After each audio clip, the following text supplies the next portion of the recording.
We've spent a lot of time in our discussion of limits talking about what to do when we have an indeterminate form like 0 over 0. And we realize now that those indeterminate forms might possibly have a limit after all. And those answers are usually real numbers. Might be 4, might be 1/2, might be -2. But through the techniques that we're learning, we have found out that indeterminate form is good news. It means we might have a limit and we know what to try. What we haven't talked about yet is what to do when our limit is truly undefined. So, for example, I'm talking about a function like f of x equals 1 over x.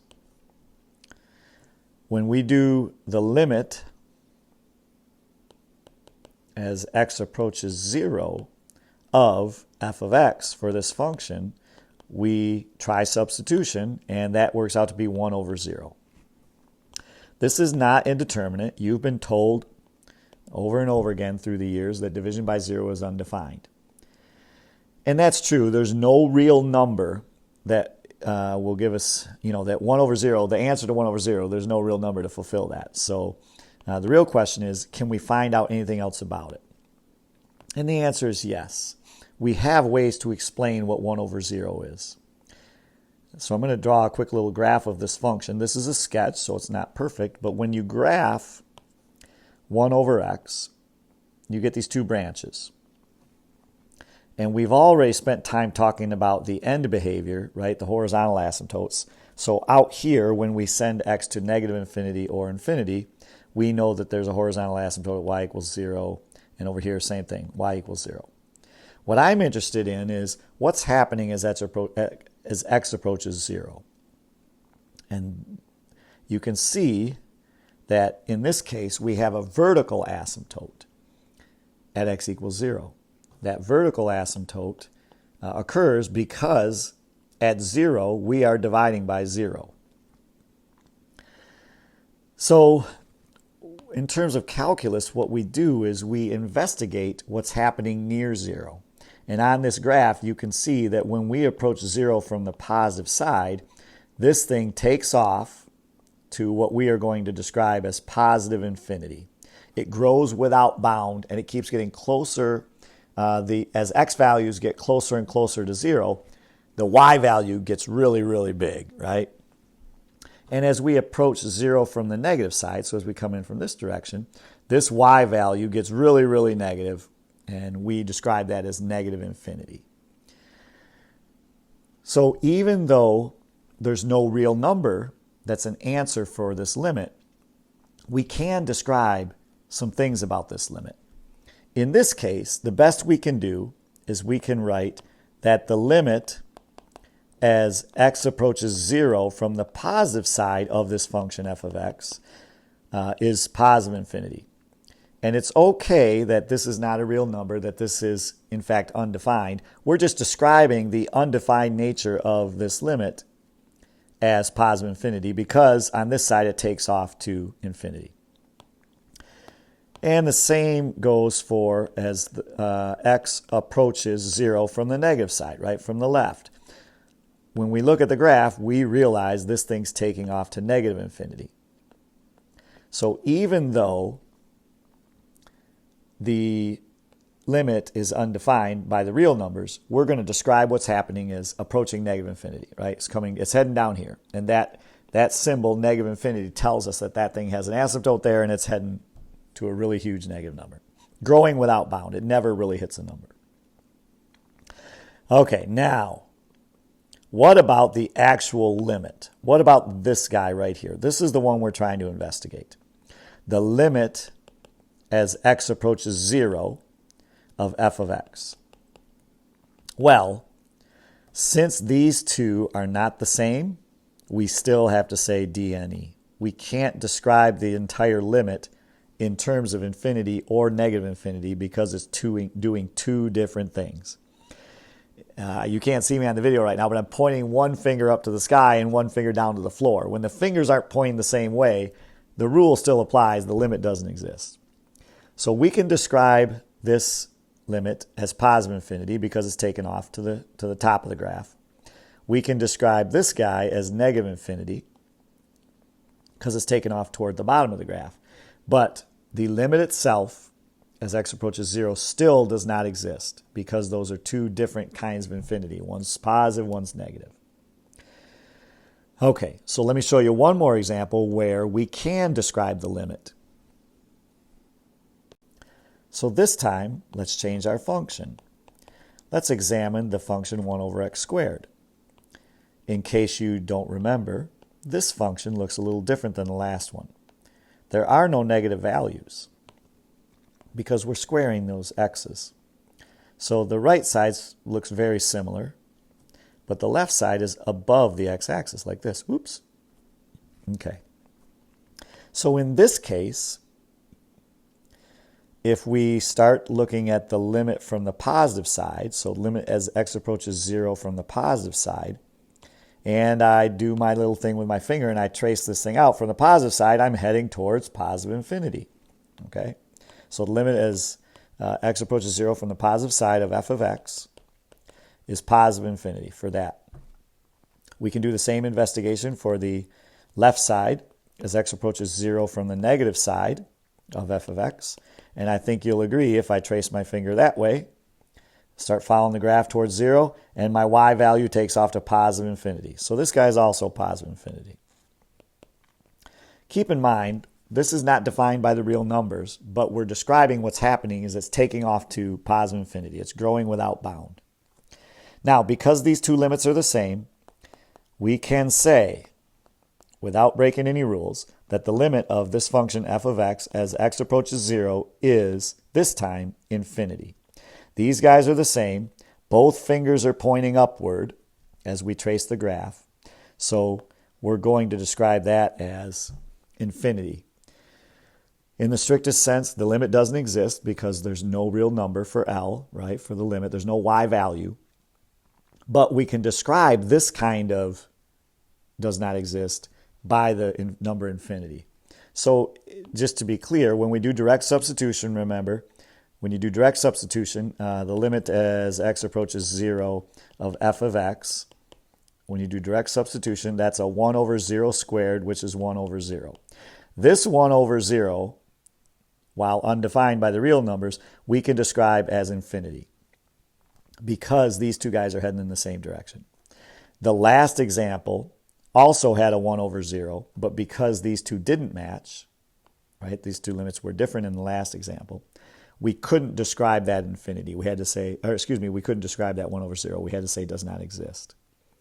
So that's the gist of looking for vertical asymptotes. You look for zeros in the denominator that don't cancel out.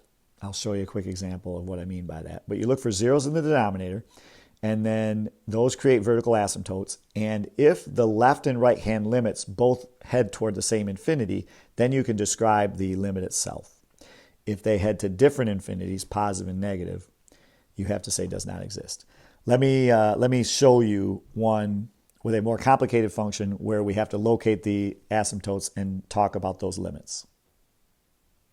So a recent assignment that you were working on had problem 4 here.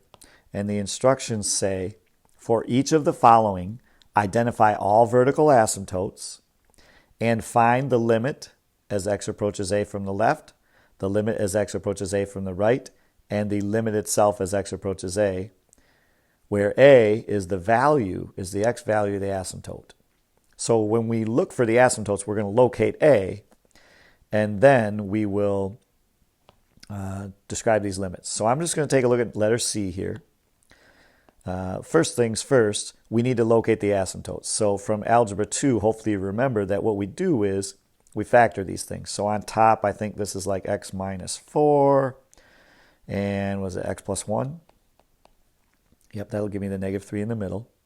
And then on the bottom, this is a difference of squares, so that's an x minus 4 and an x plus 4. Okay, so again, from Algebra 2, recall that when you factor a rational function and then factors cancel, this creates a hole in the graph. So at x equals 4, we have a hole. Then what's left is how we decide the asymptotes. So the 0 here x equals negative 4 is going to be the vertical asymptote.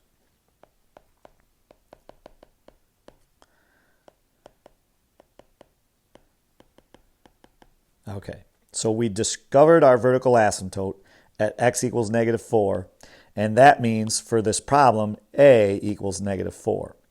So now we want to do this limit. The limit as a approaches negative 4 from the left of f of x. That's what we want to investigate. So you could graph this thing and take a look at the which infinity this thing goes to, right? It's either going to be positive infinity or negative infinity because we know we have a vertical asymptote. In this case, I am going to skip the graph and I'm going to talk you through how I would do this algebraically. So I essentially just do a little substitution, but I don't do it with negative 4 because I know that's going to make, what does that make? If you do direct substitution, you get negative 3 over 0. Well, that's no good, right? That doesn't help me find out what this thing's doing because we don't know which infinity negative 3 over 0 is. Instead, what I'm going to do is I'm going to put a number in a little bit left of negative 4 and see what's happening with that number. In fact, I can go a lot left of negative 4. I can just plug in negative 5. If you plug in negative 5, so essentially what I'm going to do is, let me write this in a little bit of color. If I plug in negative 5, I'm going to do negative 5 plus 1 and negative 5 plus 4 and see what the sign of that number is. I don't really even need to know the answer, right? You can see that this, if I'm going to figure out the answer, it's going to be negative 4 over negative 1, and that sign turns out to be positive, positive 4. But more importantly, the number's positive. And as I get closer and closer to negative 4, like let's say if I went negative 4.01, I'm going to get the same sign that I did in this calculation. The value will go higher because this thing's heading to infinity, but the sign's the same. So based on this little analysis, I'm betting that when you look at the graph, you're going to see that this limit, and I ran out of space here, but this limit goes to positive infinity. The left-hand side goes to positive infinity, this one. This one goes to positive infinity. And then for the right, let's get a different color here. For the right-hand side, limit as x approaches negative 4 from the positive side of f of x. What I'm going to do is put in a number that's bigger than 4, right? That's to the negative 4. That's to the right of negative 4, like maybe negative 3. If I plug negative 3 in, right, that's to the right of negative 4. So it would be negative 3 plus 1 and negative 3 plus 4. And I got to stay close to negative 4, but negative 3 is close enough in this case. So I do the plus 1 and the plus 4. This time I get the negative on top, right, negative 2, and on the bottom I get the positive 1. And again, all I'm worried about are the signs. So what that tells me is the calculations that are close to negative 4, but on the positive side, on the right side, those are going to be negative infinities. So this second limit is negative infinity, this guy here in green. And then, of course, since the left one is positive infinity and the right one is negative infinity, this main limit here, that's a DNE because they don't point the same way. On the next slide, I'm going to show you the graph of this thing so that you realize I'm not crazy. But the analysis here is fitting. You can test the numbers out that are really close to your letter A, and you can decide what the sign's going to be by sort of cheating the system here. All right, so that's what we did here. We used a little bit of substitution on either side of the asymptote to find out where the graph was heading. Let me show you the graph to wrap this talk up here so you can see that for this function, letter C, the left-hand limit is infinity, the right-hand limit is negative infinity, and the limit itself does not exist. Okay, here's the graph. So as you can see here, I popped this thing into Desmos. I entered the function. I also entered our vertical asymptote with x equals negative 4, and I even made it a dashed line just to make it fancy. But the reason I'm showing you this graph is that our analysis was correct. So if we follow this curve from the left, right, as x approaches negative 4 from the negative side, you can see that as I follow the red line, it takes off to positive infinity, just like we said in our little analysis. And similarly, as I follow our curve from the right, I head off towards negative infinity. And because these two bad boys are going in the opposite directions, this limit as x approaches negative 4 does not exist. You can describe the left-hand limit with infinity. You can describe the right-hand limit with negative infinity, but the limit itself does not exist. And this, in a nutshell, is how we interpret these vertical asymptotes. So rather than saying 1 divided by 0 is undefined, sometimes we can describe 1 divided by 0 as positive infinity. Sometimes we can describe it as negative infinity. Sometimes it's still crazy because they're pointing in both directions, so we say does not exist. So just the point is that when you have some number, I've been using 1, but it could be 72 over 0. Yes, it's undefined, but sometimes it's positive infinity, sometimes it's negative infinity. And that's the important piece. The thing that you can't say for sure until you examine the asymptote and how the function behaves is if it is positive or negative. There's no indication here that this is either a positive or negative. In fact, same thing with a negative number, like negative 5 over 0.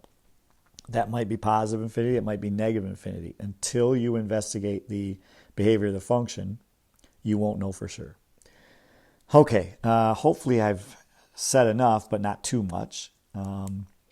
If you do have questions on these vertical asymptotes, please feel free to reach out. Take care.